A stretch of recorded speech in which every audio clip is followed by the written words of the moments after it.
Good day mga kalapatids. So andito tayo ngayon sa San Antonio. Binisita natin yung isa nating kalapatids na si Chris Sikatlop. Dahil ngayong taon na tong 2024, maganda yung pinakita ng kanyang mga ibon, ano? So nakakuha siya mga kalapatids ng first overall champion, young bird category, second overall champion, old bird category, and then first overall triple crown, and then second overall Honda Click mga kalapatids. So grabe. At hindi pa yung nagtatapos mga kalapatids, meron pang superset winner young bird, superset winner old bird. Ayun mga kalapatids ang mga nakuha niya ngayong season na to. So nakakatuwa mga kalapatids. Tara, kausapin natin si Chris Sikatlop. So mga kalapatids, ito yung nag first overall at saka nakakuha ng motor mga kalapatids. Ayan. Pare, yung ibon na yan, anong mga in-speed simula nung first lap hanggang matapos ang karera? First lap nito, ang speed nito nasa 1033. Second lap 1099. Third lap 1056. Nung fourth lap 1092. Nung fifth lap 992. Nagkahirapan nung pare. Oo, pahirapan siya noon. Pero sa YD, pangatlo siya. Pangatlo to sa ano? Sa clacking. Naging pang-apat sa clacking OB yung isa. Ayun. Kaya, so yung last lap pare, ano yung nung last lap ito, 1023. Second clacker. Tapos hanggang sana dumating ibang mga kalaban na pang siyam na lang ata siya. Talagang sinagad niya na nung last lap, ano? Last lap. Ayun, kaya maganda ang naging standing ng kalapatids natin mga kalapatids. So talagang maganda pagkalibo ang mga ini-speed ng ating mga ibon. So ito nga pala mga kalapatids yung kanyang anak. Ayan o, si Calix. Ayan o. Kinabahan ako sa ibon na to. Bakit pare, kinabahan ka dyan? Legaspi kasi nawala yung kaparis nito. Nawala yung kaparis nito. Tapos last lap pinalipad ko. Oo. Hindi bumalik. Nagbalikan yung mga kasama niya, siya hindi bumalik. Talagang pinakabaka pa ano. Hanggang sa iniwan ko na siya, pumunta na ako ng bukid. Akala ko di na nga bumalik at nawala na ako eh. Wala na. Tapos nung bumalik ako ng tanghali, nakita ko na dito siya sa loop. Ayun, pinakain ko. Hindi ko na siya unabis pinawalan.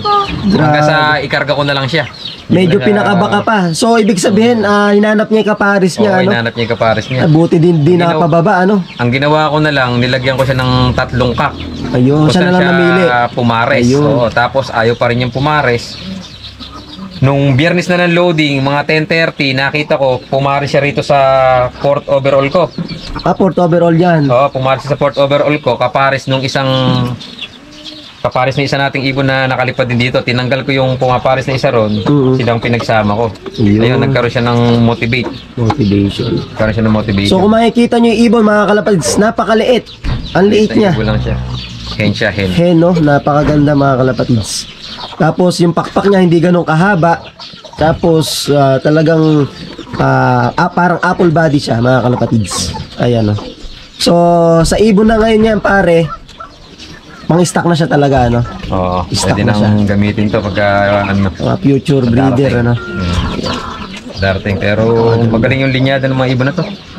Solid. Kasi yung nakaraang taong South din, pamangkin niya yung nag-champion din. Kalahi niya. Oo, mismo pamangkin niya yun. Talaga nasa dugo nila, ano pare? Oo. Nag-champion din siya. Nakaraang 2022, South din, South. Tsaka nga pala mga kalapatids, hindi lang pala ito yung nag-champion ngayon. Kumbaga, meron pang isa. Pare, ano yung nakuha nun? Ayun, lumusot. Ay. Ito, dalawa sila. Ayan pare, ano pare naging achievements niya ngayong katatapos na... Ito, 7th overall to, kasama niya. Grabe. 6 yung nilipad ko na yan. 2 yung pumasok na overall. 3 silang napauwi ko, isa nabutas. Ayun yung leading ko talaga na yun talaga leading eh. Nabutas siya, no, nasipon. Hindi ko kagad nakita. Ito kak yan pare, ano? Ito kak ito. Hindi sila magka-bloodline. Hindi sila magka-bloodline. Hindi magka-bloodline. Iba ng bloodline ito. Bato ng bloodline. Ano naman pare ang mga ini-speed niyan? Simula nung ano? Kung matatansya mo lang, matatandaan mo. Lumilibo rin yung speed. Lumilibo rin. Mga libo rin yung speed. Grabe mga kalapatids. 900 na naglibuhan. Talagang sa karera ngayon mga kalapatids, hindi lang kailangan consistent. Kasi talaga matutuloy na ibon. hanggang dulo. Kumbaga may dulo na, kailangan may tulin pa mga kalapatids. Ito pare yung kapatid ng champion. Nung open race ng Norte, 5,000 ibon mahigit. Ito yung nag-tip overall ko. Tip overall. Anong club pare yan? Sa NER pa rin. NER pa rin, Ito yung ano, bali magkapatid sila sa tatay. Grabe. Kapatid sila sa ama. Biruin nyo pala mga kalapatids, 5,000 ibon. Ano to asa Burgos, meron 5 minuto, ikot ng ikot to. Dapat din to asa ano, mga 2 lapiner dito dapat. Diba malakas ano? Yung 2 duluhan.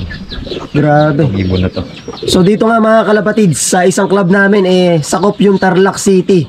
Kaya talagang ano, mabigat yung laban. And then ang dami nag-entry, 5,000 kung talagang 5,000 ibon. nagtototal ng entry birds mga kalapatids. So napakagandang ano, pangyayari. Anong nangyari mga kalapatids? Dahil biruin nyo sa 5,000, pumasok sa 5th overall pare ano. Pumasok to. Pumasok siya. Ito yung pinakatatay nila. Ayan yung tatay. Ito yung pinakatatay nila yan. So, kaya siya andito, yan yung ginagamit mo pang-motivate sa kanila. Hindi, inano ko to. Pinaparis mo. Nilagay ko to kasi sinalang ko to. 2 itlog, hindi nagpertil. Pero napakabata ng ibon na to. Ano pa lang to? 2020. Bata pa nga. Ngayon, pinalipad ko siya. Baka sakaling magpertil ka ako kung mapagpag yung katawan. Yun.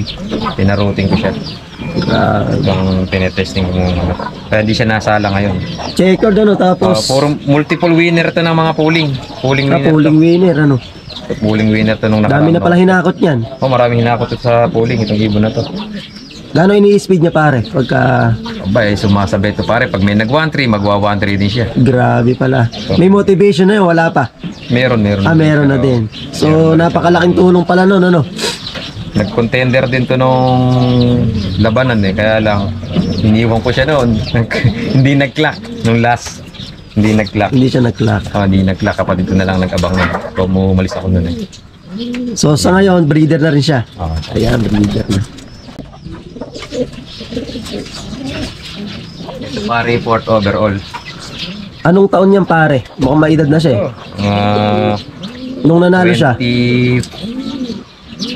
16 yata, 17. Matagal na, ano? Oo. Ano bloodline niya pare? Ano to, Taiwan. Taiwan. Taiwan Vandenbroek. Anak ng second overall to. Grabe, puro overall mga kalapatids. Anak ng second Yung overall. ibon nga dito mga kalapatids halos iba't ibang kategory ang mga nakukuha. Anak ng second overall. Tapos naglabas siya ng first overall at saka ng second overall. Ito yung second overall. Grabe, nakakapagtaka. Dito niya nilalagay yung mga breeder mga kalapatids. So, pinampaparis niya sigurado. Yan si Anak ng fourth overall. ayun. Bet nag-blue bar no? Blue line. Pero mukhang mas maedad pa ito kaysa doon sa Kaya talaga itsura niya, umiidad na itsura. Pare, lapit mo dito sa camera natin, no? Tingnan niyo mga kalapatids, So, Borga na to, pero yung tatay, hindi pa gano. Dalawang magkapatid to. Yung kapatid to, nag-champion, black check. Black check, grabe nilalabas. Blue bar, black check. Dalawa sila na nilaro ko, first and second. Ayos, Puro overall yung andito. Grabe. Ito, may natira tayo sa isang club natin na nilalaro. Hindi mo na kinarga, naputot Ito yung kasabayan mga kalapatids ng ibong ko. Naputot. Naputot siya yun. Umuwi siya, ganyan na. Alang kabuntot-buntot to. Ito lang, dalawa natira. Ano Hindi sa ko na tingin mo? ikinarga. Dinakma, ganun. Baka nadakma Ayan, hindi ko na siya ikinarga. Ginagamit ko ngayon sa isang club. Ayun. Nilalaban ko ngayon. So, naka-MacArthur ngayon, mga kalapatids. Kasama nito, isang ito. Ito, kasama nito. So, bali dalawa. Susubukan mo doon sa bagong club natin. Tatlo yan pare. Ito, tatlo. galing na ito ng Matnog din. Ito yung contender ko talaga, hindi yun. Ito yung contender. Ito talaga yung contender. Ito yung talaga yung contender nung mga 3 laps pa lang, 4 laps. Nabutas siya nung Narciso. Narciso. Oo, pag uwi ko ng Webes. Quezon yun, pare? Pag uwi ko ng Webes, nakita ko ilong niya, magalgal na galgal. Magka-bloodline, pare. Alika bloodline niya dyan, pare. Wala din. Kapatid dito, nawala sa CL sa Legazpi. Iba't ibang bloodline, mga kalapatids. Nasa sistema. Tsaka talagang subok na yung mga ibon. At nililipad ko na yan, yung pa isa, yung pagudpod. So yung mga kalapatids, andito nga pala sa tabi ko yung tatay ni Chris Sicatlop ang namabahala naman sa breeding. Ayan. So, kayo po nag-breed ng nanalo nyo ngayong taon na to. Ako nag-breed yan. Lahat ng mga una yan, ako nag-breed. Basta sa race lang ako pare. Ayun. Siya mga kalapatid yung nag-breed and then si Chris Sicatlop sa pagkakakarera and then process ano pare. Sa toss at saka sa conditioning ako. Napakaganda mga kalapatids ng may katuwang talaga sa pag-iibon. Kasi kung lahat gagawin mo talagang mahirap. Lalo na sa pagtatanggal ng sticker galing karera, lalo na si Chris Sicat, ang daming nilalarong ibon din mga kalapatids. So ayun, tulong sila ng kanyang tatay mga kalapatids sa breeding nga. And then sa pagpapakain, ano po? Pagpapakain ako nagpapakain. Basta sa kanya pare lahat gastos yan. Ayun. Basta ako sa Pinanser condition pala lang. mga kalapatids. Pinanser pala. Anya lahat yan, ibon na yan. Basta ako, sa lipad lang ako. Ayun. So, Kaya pag magbebenta ng ibon, tatanong pa sa akin bago niya ibenta. Kunyari, may pagbibigyan ako ng ibon, may mahingi sa aking ibon. ayun. Nagpapaalam ko. Papaalam muna pala mga kalapatids. Isa kasi gumagas na lahat eh. At ayun nga mga kalapatids, nakita natin yung mga resulta ng ibon dito kay Chris Sicatlop. So kung maalala nyo, dati pa sa mga vlog ko talagang marami siyang mga nakuhang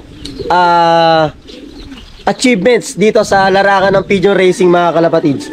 So ito palang lop na to mga kalapatids, may istorya rin to. Pare, magkano yung nagastos mo rito? Una yan nung nag-champion ako sa motor, hanggang doon lang yan. Pinera ko, nung paggawa ko ng kulungan. Tapos nung nanalo ko ulit sa kabilang class, tinagtungan ko ulit siya. So ibig sabihin pare, yung ibon mo rin nagpatayo nitong lop na to. Hindi ako nanggaling sa bulsa ko yung pinagpatayo niya. Grabe mga kalapatids, narinig nyo ba yon? Yung ibon din niya ang nagpatayo ng lop na to. So nung napupunta ako dito, ito pa lang to, kalahati. So nasundan pa doon sa kabila. So patataasin mo pa ba to? So mga susunod na panalo mo pa. Bala ko itaas eh. Darating na mga pag nagkapera ulit, babagoy ko itataas ko naman. Kasi medyo nahihirapan sumuba rito pag minsan doon dumadapo yung ibon. Pag nagsasanay ako, doon dumadapo.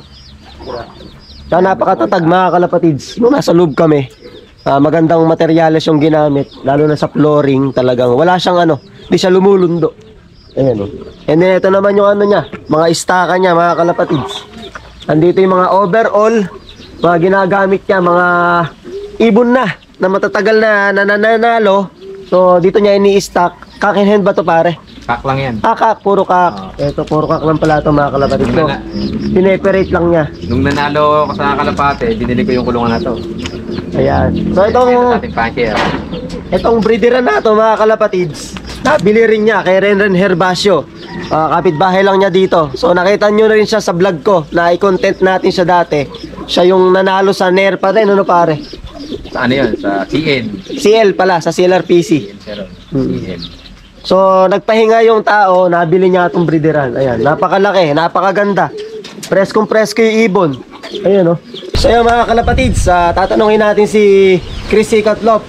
So sa mga newbie na mga nanonood sa atin, ano ba may papayo mo? Baka bilang nagsisimula. Yun, sa mga newbie na baguhan, nagdaan din kasi ko dyan, kung kukuha kayo ng ibon, doon din sa mga nananalo na alam niyo rin yung linyada na gagamitin nyo. Malapit pa rin sa panalo, Oo. Malapit sa Huwag panalo. mainip, darating din yun. Dahil ako nga, naghintay din dumating din sa akin. Yun.